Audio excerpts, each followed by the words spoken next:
একদিকে কাশ্মীর সীমান্তে যুদ্ধ বিমান হারানোর অপমান, অন্যদিকে রাজপথে মোদী সরকারের বিরুদ্ধে উত্তাল জনতার স্লোগান।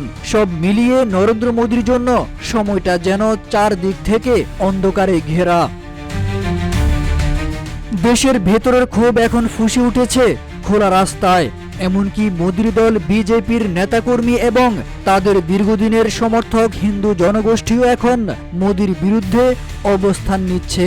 এ যেন মোদীর পতন খুব দ্রুতই হতে যাচ্ছে। কাশ্মীরে ভারতের অত্যাধুনিক যুদ্ধ বিমান মিরাজ 2000 গুলি করে ভূপাতিত করার দাবি করেছে পাকিস্তান।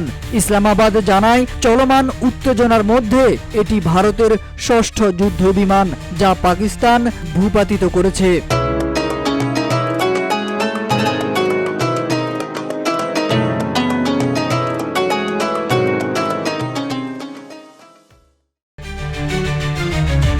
সামরিক মুখপাত্র সংস্থা আইএসপিআর জানায়, ভূপাতিত বিমানের ঘটনাটি পাকিস্তানের আকাশ প্রতিরক্ষা ব্যবস্থার সক্ষমতার প্রমাণ।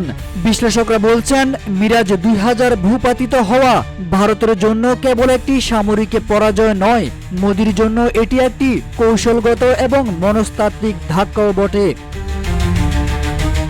বৃহস্পতিবার একটি বিমান ঘাঁটি পরিদর্শনকালে ভারতীয় যুদ্ধ বিমান ভূপাতিত করার তথ্যটি জানান পাকিস্তানের প্রধানমন্ত্রী শেহবাজ শরীফ। তিনি বলেন, ভারতের আগ্রাসনের জবাবে আমরা সংযম দেখিয়েছি, কিন্তু প্রতিরোধেও ছিলাম নিখুঁত। আমাদের পাইলটরা আবারও প্রমাণ করেছে পাকিস্তান কারো হুমকিতে ভীত নয়। এই ঘটনার রেশ কাটতে না কাটতেই ভারতের অভ্যন্তরে সৃষ্টি হয়েছে অন্যরকম এক টানাপোড়েন। দেশের রাজপথে চলছে সরকার বিরোধী বিক্ষোভ। নানা শহরে উঠছে একই স্লোগান, মোদি হটাও, ভারত বাঁচাও, সাধারণ মানুষ থেকে শুরু করে রাজনৈতিক কর্মী।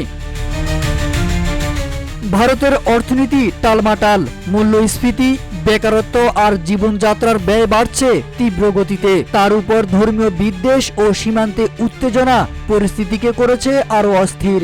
মোদী সরকার যখন প্রতিবেশী দেশগুলোর সঙ্গে সম্পর্ক খারাপ করে যুদ্ধ পরিস্থিতি সৃষ্টি করছে, তখন দেশের ভেতরে জনগণ ক্ষোভে ফেটে পড়েছে।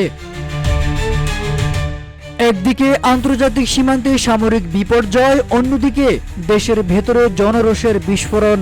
এই দুইয়ের চাপে মোদীর সিংহাসন যেন কাঁপছে প্রতিটি মুহূর্তে। যুদ্ধ আর ঘৃণার রাজনীতির পরিণতি যে এমনই হয়, তা এখন ভারতের রাজপথ এবং আকাশ দুই যেন প্রমাণ করে দিচ্ছে।